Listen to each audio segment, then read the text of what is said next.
Just how you drew it up, stealing home there? Yeah, exactly, right.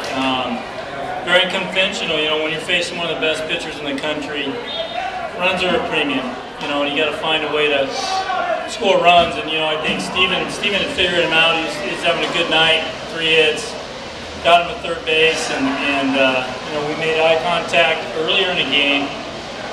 He was out of the windup, he was at third base, kind of asking, and then the second time he got over there, we made eye contact, and I'm like, yeah, let's go. And I think he was questioning me there for a minute. It took about 3 pitches to finally go, and luckily for us, you know, he threw a high pitch and he slid in safe. And so sometimes you got to think outside the box in order to beat one of the best in the country. It might be the #1 pick in the country, you know, coming up this June or, you know, in a week. So that's why we did it. Were you worried at all with 2 strikes there when you saw him take off? Well, of course, you know, but again, you got to think outside the box, you know, and just, you know, like you said, fortunately for us, they threw a ball and we slid in safe. So definitely outside the box. Obviously, it was a winning run. So if it doesn't work, I look bad. If it works, we look like really smart coaches. So that's the one thing about baseball. You don't get a redo or run another play or whatever. So we took a gamble, and fortunately for us, we won. And Steven, what was your thought process going through, especially when he gets to 2 strikes, where if he throws a strike there?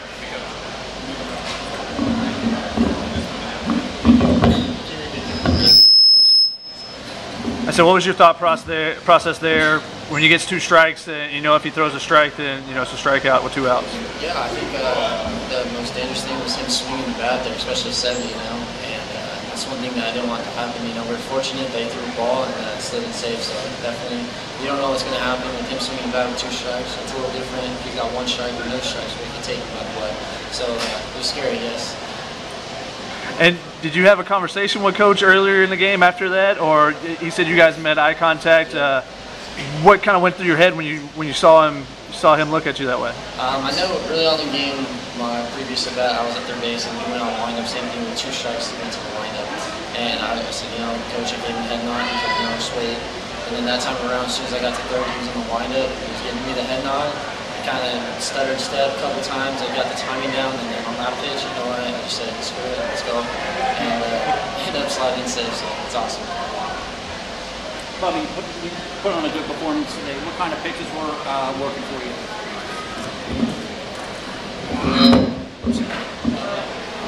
You know, when you have to go 9 innings, you kind of hope everything's working for you. You know, there were a few changeups left up in the zone, a few fastballs that they went with, and they did a great job tonight. I think they put up 7 hits, 9 innings.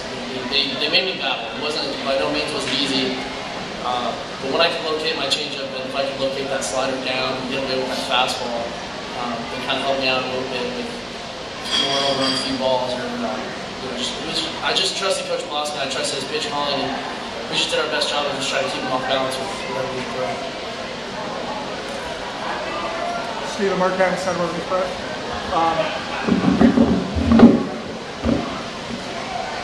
The replay showed it was really close. Were you really worried they were going to call you out at the plate? No, these guys are unbelievable here, and that's why they're here. So I knew you'd get the right call. I actually thought the slide at second base when I stole second. 2 at-bats before, I thought that was a closer base play.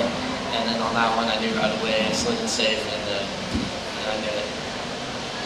Have you ever stolen home plate it before in a game? No, actually this summer I attempted it and I was out by a mile. So definitely going back, I was over 1 going into it. So that was unbelievable. You're a local guy from Corona. How many people do you have? Your family, friends, people here today watching this all? Oh yeah. I had everybody from Little League coaches to high school coaches to just about everybody I knew in my hometown. So all my high school teammates were here. It was unbelievable. It was a home game for us for sure. There's a lot of fans here from San Diego State that came out too. So. Pressure, maybe? I would call it pressure. You know, just playing the game. You know, Coach always talks about having fun. So no pressure. Just living in the moment and being able to give the people what they want. W at the end of the night. What did you hit for the home run?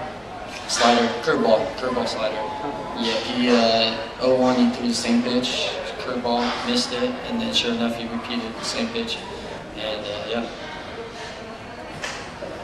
Bubba, you struggled a little bit with your off-speed stuff kind of late in the year.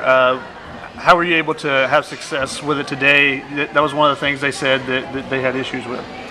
Baseball is just a game of adjustments, and sometimes it's adjustments you can make overnight, and sometimes it's adjustments that can take you weeks to figure out. Especially as a pitcher, as a starting pitcher, you have one opportunity each week to go out there and show each team what you have. There are going to be games where you're not going to have it, and you got to figure out why. And that's what Coach Pallares, Coach Martinez, and I, we're really good at sitting down and analyzing every game and figuring out what I'm doing on each pitch, whether I'm pulling out on that front shoulder, with my hips diving to a little too much. But today it felt a little bit better. Like I said, just getting adjustments. So each day that you can get better with each pitch, you're going to be successful.